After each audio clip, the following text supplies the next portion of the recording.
আসসালামু আলাইকুম। আজকে নতুন একটি বিষয় নিয়ে হাজির হয়েছি। প্রকৃতির মধ্যে আজ বর্ষা স্নাত দিনের এই পড়ন্ত বিকেলবেলায় আজকে নতুন একটি গল্প নিয়ে হাজির হয়েছি। একটি গল্প, সেটি হচ্ছে অনার্স চতুর্থ বর্ষ বাংলা বিভাগের একটি গল্প। গল্পটির নাম হচ্ছে পরিবাণুর কাহিনী। সত্যেন সেন বাংলাদেশের বিখ্যাত কালজয়ী ঔপন্যাসিক, প্রাবন্ধিক, গল্পকার, সাহিত্য সমালোচক, বলতে গেলে একজন প্রসিদ্ধ খ্যাতনামা একজন কথা সাহিত্যিক, উপন্যাসিক। তিনি হচ্ছেন কালজয়ী সত্যেন সেন। সত্যেন সেনের এই পরিবাণুর কাহিনী, এই গল্পটি আমরা বলবো যে একজন মহিলা শিক্ষিত হয়ে পরী, যিনি অত্যন্ত পরীর মতোই, অপ্সরার মতোই দেখতে সুন্দরী, কিন্তু সে শেষ পর্যন্ত দেখা যাচ্ছে উচ্চশিক্ষিত এক ঘরে গৃহবধূ হয়ে সত্ত্বেও, মানে উচ্চশিক্ষিত, অনেক রূপে গুণে অনন্য, গুণবতী হওয়া সত্ত্বেও সে একটি সময় কিন্তু সেই ঘরণী থেকে, গৃহিণী থেকে সে কিন্তু একটা সময় বিদ্রোহী নারীতে পরিণত হয়, এবং সে কিন্তু মুক্তিযুদ্ধে বা দেশের যে স্বাধীনতা যুদ্ধ বা মুক্তিযুদ্ধ, সেই মুক্তিযুদ্ধ বা স্বাধীনতা যুদ্ধে কিন্তু সে ঝাঁপিয়ে পড়ে, এবং সে মহিলা নারীদেরকে নিয়ে একটি সংগঠন বা নারীদেরকে নিয়ে সে একটি মুক্তিযোদ্ধার দল গড়ে তোলে। এবং দেখা যাচ্ছে গল্পের শুরুতেই আমরা দেখব যে পরিবাণু প্রথমেই গল্প শুরু করছে যে একটি ঘটনার মধ্য দিয়ে, যে আচ্ছা এখানে পরিবাণু আসে, মানে পরিবাণু খোঁজ নেওয়া হয় না, পরিবাণুর স্বামীর নাম থাকে অবশ্যই হচ্ছে হারুন মাস্টার। তো আমরা এখানে দেখতে পাই যে এই গল্পের যদি মূল চরিত্রটাই, সেটি হচ্ছে কেন্দ্রীয় চরিত্রটাই হচ্ছে পরিবাণু, যাকে কেন্দ্র করে এই গল্পটি আবর্তিত হয়েছে, এবং পরিবাণুর স্বামী হচ্ছে হারুন মাস্টার।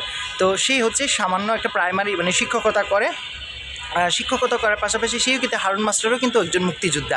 সেও কিন্তু মানে দেশে যুদ্ধ লেগে গিয়েছে, স্বাধীনতার ডাক পড়ে গিয়েছে।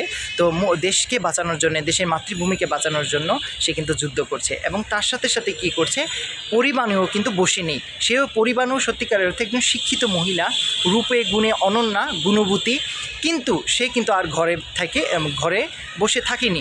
সে কিন্তু শত কষ্টের মধ্যেও, দুঃখ কষ্টের মধ্য দিয়েও কিন্তু দেশের প্রতি তার ভালোবাসাটা তার শেষ পর্যন্ত জেগে ওঠে। একদিক দিয়ে পরিবাণু একটু আত্ম অহংকারী বা দাম্ভিক ছিল একটু প্রথমে, কিন্তু তার পরবর্তীতে দেখা যাচ্ছে যে সে দেশের কল্যাণে বা দেশের জন্য নিজেকে উজাড় করে বিলিয়ে দিয়েছে। সে মানে পরিবাণুকে সবাই কি বলতো, আপা বলে ডাকতো, এবং সে কিন্তু নারীদেরকে সংগ্রহ করত, বা নারীদেরকে নিয়ে বিভিন্ন ধরনের যে অসহায় যে নারী রয়েছে, বা তার মতো যারা নারী রয়েছে, তাদেরকে একত্রিত করে সে একটি ঐক্যবদ্ধ একটি সংঘ গড়ে তুলল। এই নারীদেরকে নিয়েই কিন্তু সে মুক্তিযুদ্ধে অংশগ্রহণ করছে, এবং মুক্তিযোদ্ধাদেরকে বিভিন্নভাবে সাহায্য সহযোগিতা করছে, এবং তারাও কিন্তু পাকিস্তানি হানাদার বাহিনীদের ক্যাম্পে যেয়ে তারাও কিন্তু তাদের রূপ যৌবনকে দেখিয়ে কিন্তু তারা কিন্তু এই পাকিস্তানি হানাদার বাহিনীদের বিরুদ্ধে কিন্তু আন্দোলন এবং প্রতিবাদ করছে, এবং তারা নিজেদেরকে কিন্তু বিলিয়ে দিচ্ছে পাকিস্তানিদের কাছে স্বেচ্ছায়। কেন বিলিয়ে দিচ্ছে? এবং তারা কিন্তু ধরে ধরে পাকিস্তানিদেরকে নিধন করছে। এই যে কৌশল, তাদের রূপ এবং লাবণ্য দেখিয়ে তাদের ফাঁদে পা দিচ্ছে পাকিস্তানি হানাদার বাহিনীরা, তাদের রূপ লাবণ্যের ফাঁদে পাকিস্তানি হানাদার বাহিনীরা যখন ফাঁদে পা দিচ্ছে, তখনই তারা কি করছে, আক্রমণ করে বসছে তাদেরকে এবং হত্যা করছে। এই পাকিস্তানি নিধন করার মধ্য দিয়ে তারা দেশকে যেন শত্রুমুক্ত করার চেষ্টা করছে। তাহলে দেখা যাচ্ছে পরিবাণু এক সাধারণ, বলতে গেলে এই দেশের নারী হয়েও সাধারণ একজন ঘরের গৃহবধূ হওয়া সত্ত্বেও সে কিন্তু আর ঘরে বসে থাকলো না। দেশের প্রতি টান, দেশের প্রতি ভালোবাসা, মায়া, মমতার টানে, নারীর টানে, মাটির টানে, দেশের জন্য সে কিন্তু তার জীবন উৎসর্গ করেছে, এবং দেশের জন্য লড়াই করেছে, তার সম্ভ্রম, নিজেকে বিলিয়ে দিয়েছে, নিজেকে কিন্তু এবং শহীদ করেছে সে দেশের জন্য, সে নিজেকে বিলিয়ে দিয়েছে একেবারে। তো শেষ পর্যন্ত দেখা যাচ্ছে পরিবাণুও কিন্তু শহীদ হয়, পরিবাণু আর বেঁচে থাকে না। তো এই নিয়ে গল্পটা একটা মুক্তিযুদ্ধ কেন্দ্রিক একটি গল্প।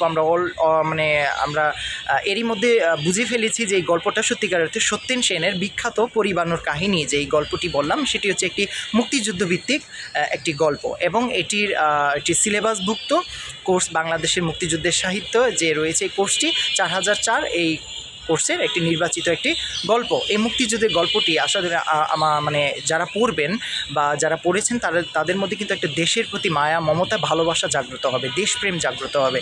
মূল কথা হচ্ছে গল্পটি এটি দেশপ্রেম জাগ্রত করা এবং দেশের জন্য যে মানুষ আত্মত্যাগ করেছিল তৎকালীন সময়ে, যে মুক্তিযুদ্ধের সময়, সংগ্রামের সময় যে আমাদের নরনারীরা যে ঘরে বসে থাকেনি, পুরুষদের পাশাপাশি যে নারীরাও যে কাঁধে কাঁধ মিলিয়ে কাজ করেছে, পুরুষের পাশাপাশি যে নারীরাও যে মুক্তিযুদ্ধে অংশগ্রহণ করেছে, মুক্তিযুদ্ধ এটিকে সক্রিয় করেছে এবং যুদ্ধকে এগিয়ে নিয়ে গিয়েছে, বিভিন্নভাবে সাহায্য সহযোগিতা করেছে, সেবা শুশ্রূষার মধ্য দিয়ে রান্নাবান্না, খাবার দাবার এগিয়ে দেওয়া, অস্ত্র এগিয়ে দেওয়া, এগুলোর যোগান দেওয়া, এগুলো কিন্তু বলতে গেলে তারা কিন্তু করেছে। নারীদের ভূমিকাও কিন্তু অপরিসীম এবং গুরুত্বপূর্ণ। তাহলে এখানে সমগ্র বাংলার চিত্র, মুক্তিযুদ্ধের সংগ্রামের চিত্র বোঝানো হয়েছে এই গল্পটির মধ্যে, দেশপ্রেমকে বোঝানো হয়েছে এবং পরিবাণু শেষ পর্যন্ত কি নিজের জীবন দিয়েও কিন্তু দেশের কাজে, দেশের কল্যাণে, দেশকে মুক্ত করার জন্য, দেশের মধ্য থেকে শত্রু পাক হানাদার বাহিনীদেরকে নির্মূল করার জন্য সে কিন্তু নিজেকে উৎসর্গ করেছে। এই হচ্ছে আজকের গল্প।